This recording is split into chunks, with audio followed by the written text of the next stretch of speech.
வணக்கம், welcome back to chef Deena's kitchen. இப்போ Vinayagar Chaturthi special பார்த்துட்டு வரோம்ல.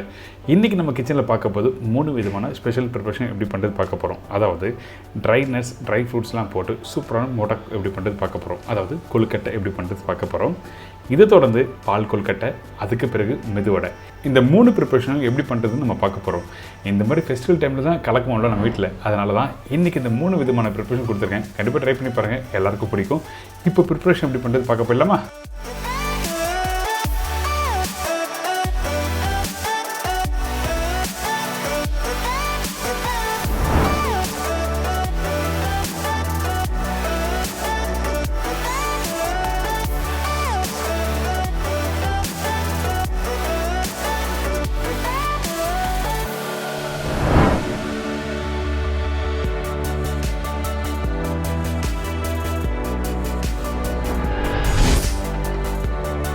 இந்த கொழுக்கட்டைக்கு தேவையான பொருட்கள் பார்த்தீங்கன்னா பச்சை அரிசி 150 கிராம், திருவிய தேங்காய் 3 டேபிள் ஸ்பூன், முந்திரி பருப்பு 2 டேபிள் ஸ்பூன், வேர்க்கடலை 1/2 டேபிள் ஸ்பூன், பாதாம் பருப்பு 1 டேபிள் ஸ்பூன், பிஸ்தா 1 tablespoon, melon seeds 1 tablespoon, அதாவது கிர்னி விதை, காஞ்ச திராட்சை 1 டேபிள் ஸ்பூன், கருப்பு எள்ளு 1/2 டேபிள் ஸ்பூன், ஏலக்காய் பவுடர் சிறிதளவு, உப்பு சிறிதளவு, நெய் 1-2 டேபிள் ஸ்பூன்.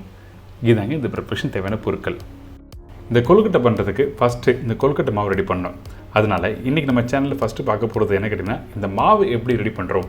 நிறைய பேருக்கு கொழுக்கட்டை மாவு எப்படி பண்ணுறது தெரியாது. அதனால் ஃபஸ்ட்டு நம்ம என்ன பண்ணுறோன்னா, ஒரு பவுலில் இந்த பச்சரிசி போட்டிருக்கேன். அதுக்கு பிறகு தண்ணி ஊற்றிருக்கோம். இந்த பச்சரிசியை ஒரு 2-3 மணி நேரம் நல்லா ஊறின பிறகு வாஷ் பண்ணி எடுத்து வச்சுக்கோங்க. இந்த மாதிரி இந்த ஊறின அரிசியை 90% அளவுக்கு ட்ரை பண்ண போகிறோம். அதனால் ஒரு காட்டன் கிளாத்தில் போட்டு ட்ரை பண்ணுறேங்க. காய வைக்கிறதுனா ஃபுல்லாக காய வைக்க வேண்டாம், ஒரு 90% அளவுக்கு காய வச்சா மட்டும் போதும்.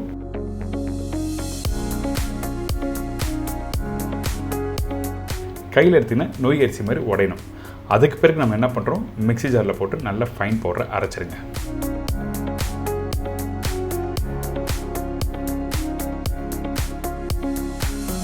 அரைக்கும் போது குறைன்னு இருக்கக்கூடாது, நல்லா ஃபைன் பவுடர் அரைச்சிக்கணும்.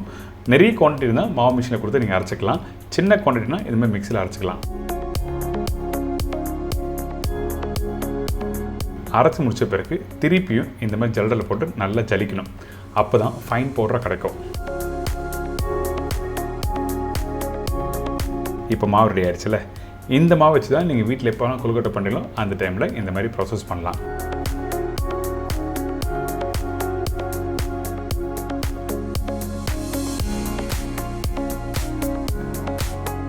இதுக்கப்புறம் நம்ம என்ன பண்ண போகிறோம்னா, கொழுக்கட்டைக்கு ஸ்டஃபிங் ரெடி பண்ண போகிறோம். அதனால் நம்மக்கிட்ட இருக்க இந்த வேர்க்கடலை, பாதாம், பிஸ்தா, முந்திரி பருப்பு, மெலன் சீட்ஸ், கருப்பு எள்ளு இதெல்லாம் போட்ட பிறகு எந்த அளவுக்கு ஸ்லோ ஃப்ளேமில் வறுக்கிறீங்களோ வறுத்துருங்க.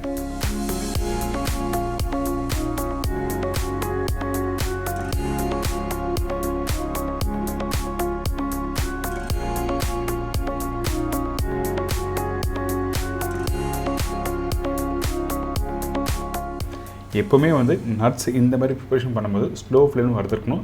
கொஞ்சம் ஹை ஃப்ளேமில் வச்சு நீங்கள் வறுத்தீங்கன்னா அந்த எள்ளெல்லாம் கசப்பு தன்மை வந்துடும். அதனால தான் ஸ்லோ ஃப்ளேமில் வறுக்கணும்னு சொல்கிறேன். இதுக்கு பிறகு நான் என்ன பண்ண போகிறேன் கேட்டிங்கன்னா, தேங்காவை லைட்டாக வறுக்க போகிறேன்.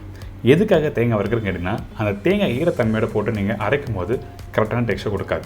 அதனால தான் நம்ம என்ன பண்ணுறோன்னா, ஃபஸ்ட்டு இந்த பேனில் நெய் போட்டுருக்கேன். அதுக்கு பிறகு இந்த தேங்காய் போட்டு ஸ்லோ ஃப்ளேமில் வறுத்துருங்க. அந்த ஈரத்தன்மை போன பிறகு நம்ம என்ன பண்ணுறோன்னா, ஏற்கனவே வறுத்து வச்சுருக்க அந்த நட்ஸில் போட்டு திருப்பி இதை அரைக்க போகிறோம்.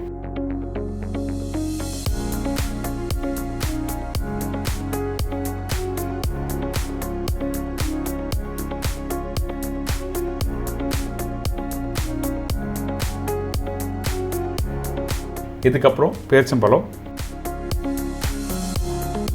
காஞ்ச திராட்சை, ஏலக்காய் பவுடர், வெல்லம் இதெல்லாம் போட்ட பிறகு நல்லா பிளெண்ட் பண்ணுங்கள்.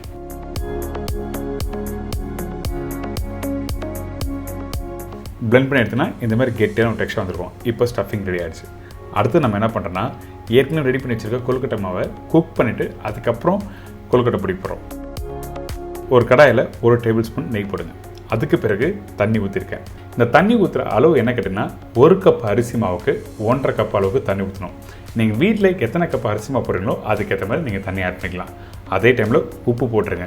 மாவு போடுறதுக்கு முன்னாடி உப்பு ஆட் பண்ணிக்கணும். அப்போ தான் மிக்ஸ் பண்ணும்போது ஈவனாக தெரியும். உப்பு அதிகமான குவான்டிட்டி வேணால் கொஞ்சமாக இருக்கணும். இந்த மாவு குக் பண்ணும்போது மீடியமான ஃப்ளேமில் வச்சு ஒரு 2 நிமிஷம் குக் பண்ணுங்கள். இந்த மாதிரி கெட்டியாக வந்துடும். ஆன பிறகு சூடு ஆறட்ட சொல்லி ஒரு ஓரமாக எடுத்து வச்சுருங்க. அதுக்கு பிறகு இந்த மாதிரி மோல்டு கடையில் கண்டிப்பாக கிடைக்கும். நீங்கள் போனால் டிஃப்ரெண்ட் ஷேப்பில் கிடைக்கும். உங்களுக்கு பிடிச்ச மாதிரி நீங்கள் வாங்கிட்டு அந்த மோல்டில் கொஞ்சமாக கீ அப்ளை பண்ணுறோம். அதுக்கு பிறகு ரெடி பண்ணி வச்சுருக்க இந்த கொழுக்கட்டை மாவை உள்ளே வச்சு நல்லா ஈவனாக ப்ரெஸ் பண்ணுங்கள்.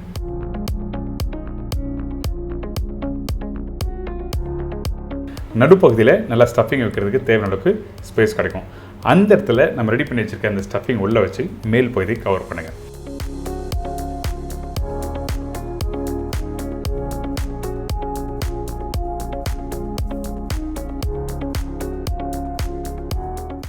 இப்போ உங்களுக்கு எப்படி பண்ணுறது தெரிஞ்சிருக்கும். கண்டிப்பாக ட்ரை பண்ணி பாருங்கள். உங்களுக்கு இந்த ஷேப்பில் தான் பண்ணணுமா அப்படிலாம் இல்லை. உங்களுக்கு பிடிச்ச மாதிரி கையிலேயே ரவுண்டாக பிடிக்கலாம். அப்படி இல்லை நம்ம வீட்டில் நார்மலாக பிடிக்கிற ஷேப்லும் பிடிக்கலாம். இந்த மாதிரி மோல்டு கிடச்சிதுன்னா நீங்கள் கடையில் வாங்கி நீங்கள் பண்ணலாம்.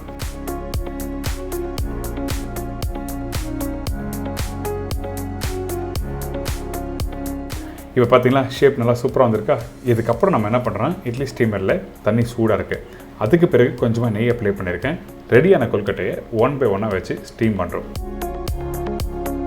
ஸ்டீம் பண்ணுறது கரெக்டாக டைமிங் பார்த்தீங்கன்னா ஒரு 7லேருந்து 8 நிமிஷம், அதிகபட்சம் ஒரு 2 நிமிஷம் எக்ஸ்ட்ரா விடலாம்.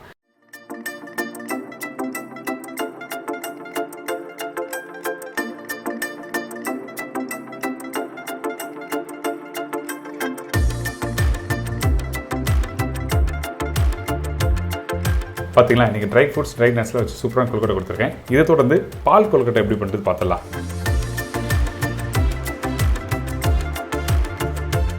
பால் கொழுக்கட்டை தேவையான பொருட்கள்: பச்சரிசி 150 கிராம், பெரிய தேங்காய் 1, வெல்லம் இனிப்புக்கு தேவையான அளவு, ஏலக்காய் பவுடர் 1/2 டீஸ்பூன், சால்ட் சிறிதளவு. இதுதாங்க இந்த ப்ரிப்பரேஷன் தேவையான பொருட்கள்.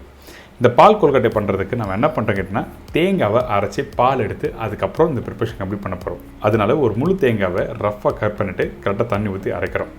நீங்கள் தண்ணி ஊற்றி அரைக்கும் போது அதிகபட்சம் ஒரு 1.5 கிளாஸ் அளவுக்கு தண்ணி ஊற்றி திக்க பால் அரைச்சி எடுத்துருங்க.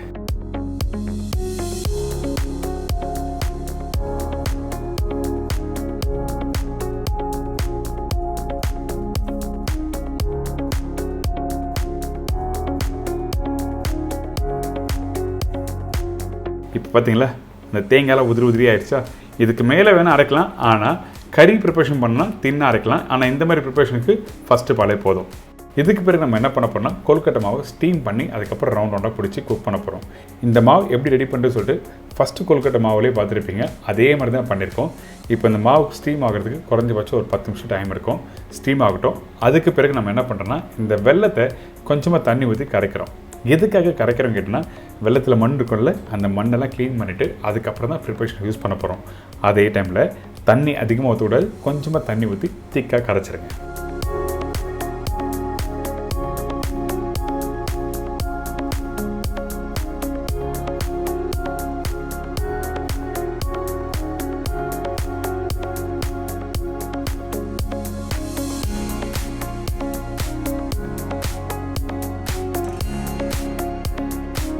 இந்த வெல்லம் சேர்ப்பை நீங்கள் யூஸ் பண்ணும்போது சூடாக மிக்ஸ் பண்ணக்கூடாது. ஏன் கேட்டிங்கன்னா, நீங்கள் தேங்காய் பாலோட சூடாக மிக்ஸ் பண்ணால் திரிஞ்சு போயிடும். அதனால் சூடு ஆறட்ட சொல்லிட்டு ஸ்டெயின் பண்ணி எடுத்து வச்சுருங்க.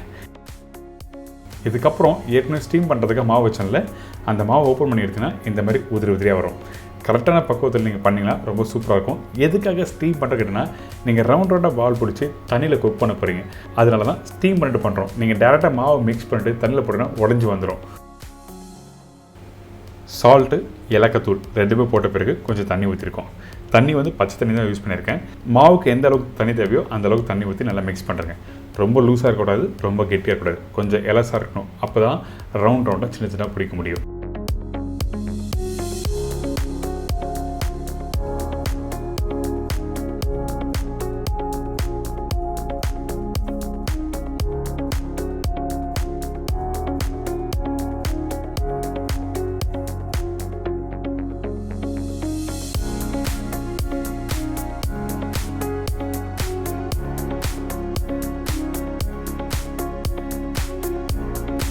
நீங்கள் டேரெக்டாக தண்ணியில் போட்டு குக் பண்ணும்போது ரொம்ப பெருசாக இருந்தால் வேகிறதுக்கு ரொம்ப டைம் எடுக்கும். அதனால் சின்னதாக இந்த மாதிரி உருட்டி எடுத்து வச்சுருங்க. இதுக்கப்புறம் நம்ம என்ன பண்ணுறோம்னா அதிகபட்சம் ஒரு 1.5 கிளாஸ் 300 350 ml அளவுக்கு தண்ணி ஊற்றி கொஞ்சம் கொதி வரட்டும். அதுக்கு பிறகு மீடியமான ஃப்ளேமில் வச்சுருங்க உங்கள் அடுப்பை. ரெடி பண்ணி வச்சுருக்க அந்த கொழுக்கட்டை உருண்டையை இதில் போட்டு நல்லா வேக வைக்கிறோம். வேக வைக்கும் போது ஹை ஃப்ளேம் வச்சு குக் பண்ணுறது, மீடியமான ஃப்ளேம் வச்சு குக் பண்ணணும். இது வேகிறதுக்கு குறைஞ்சபட்சம் ஒரு 10 நிமிஷம் டைம் எடுக்கும். இதுக்கு பிறகு நீங்கள் எடுத்து பார்த்தீங்கன்னா இந்த கொழுக்கட்டை நல்லா வெந்திருக்கும். அந்த தண்ணியும் கொஞ்சம் லைட்டாக திக்காக இருக்கும். அதே டைமில் இந்த கொழுக்கட்டை கொஞ்சம் அழுத்தமாக இருக்கும். இந்த மாதிரி இருந்ததுன்னா கரெக்டாக வெந்துருக்குன்னு அர்த்தம். இதுக்கு பிறகு அடுப்பு ஆஃப் பண்ணுறேங்க. இந்த வேக வச்ச கொழுக்கட்டை கொஞ்சம் சூடு ஆகட்டும். அதுக்கு பிறகு தான் இந்த ஏலக்காய் பவுடர், வெல்லம் தண்ணி. இந்த வெல்லம் தண்ணி யூஸ் பண்ணும்போது திருப்பியும் சொல்கிறேன், சூடாக இருக்கக்கூடாது. சூடாக இருந்தால் தேங்காய் பால் போட்ட உடனே திரிஞ்சு போயிடும்.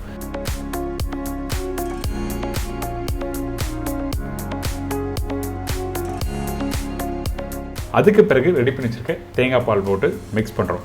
எந்த அளவுக்கு இனிப்பு தன்மை வேணுமோ அந்த அளவுக்கு நீங்கள் மிக்ஸ் பண்ணிவிட்டு ஃபைனலாக திருவி வச்சுருக்க தேங்காய் போட்டு மிக்ஸ் பண்ணி எடுத்தீங்கன்னா பால் கொழுக்கட்டை ரெடி.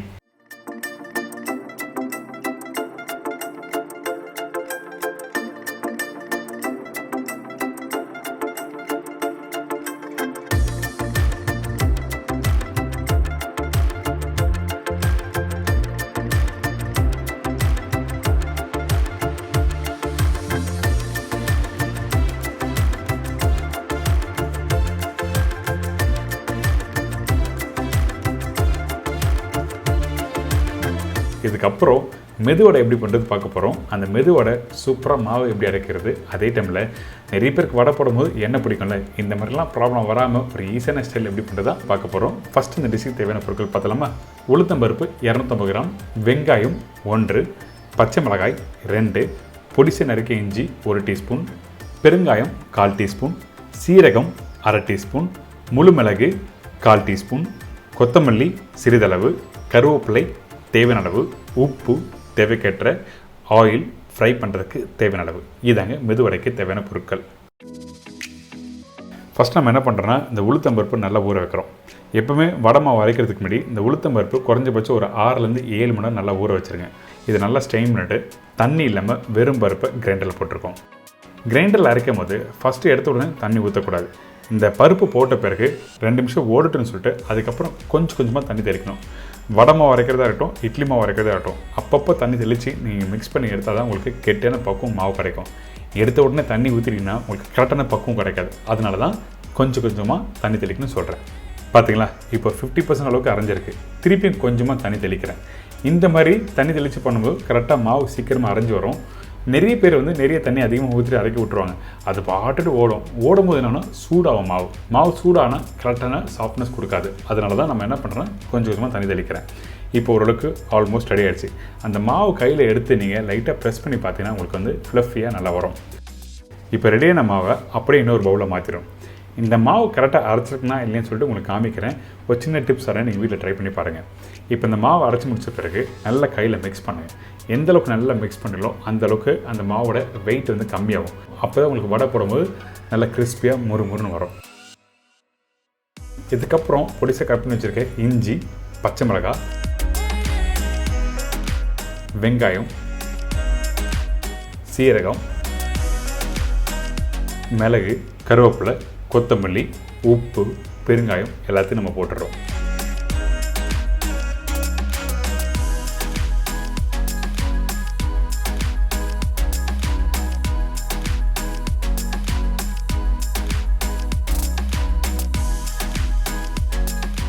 இந்த மாதிரி எல்லாத்தையும் போட்ட பிறகு நல்லா மிக்ஸ் பண்ணுங்கள்.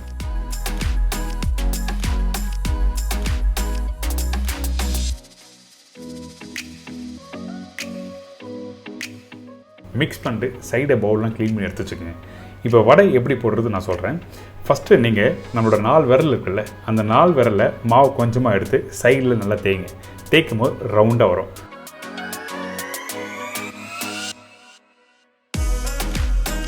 அதுக்கு பிறகு நம்மளோட பெரிய விரல் வச்சு லைட்டாக ப்ரெஸ் பண்ணிட்டு இந்த மாதிரி பவுலில் பச்சை தண்ணி எடுத்துங்க. அந்த தண்ணி ரெடி பண்ணி வச்சுருக்கேன் அந்த மாவை அப்படியே வடை மாதிரி போடுங்க. அந்த வடை கீழே இறங்குச்சுன்னா மாவு கரெக்டாக அரைக்கலன்னு அர்த்தம். அந்த வடை மாவு அப்படியே மேலே இருந்ததுன்னா உங்களுக்கு கரெக்டாக அரைச்சிருக்குன்னு அர்த்தம். நீங்கள் வீட்டில் ட்ரை பண்ணி பாருங்கள், பர்ஃபெக்டாக வரும். இதுக்கப்புறம் இந்த எண்ணெய் கடை சூடாக இருக்குது, 1 by 1 போட்டு நீங்கள் ஃப்ரை பண்ணி எடுத்தீங்கன்னா மெது வடை ரெடி.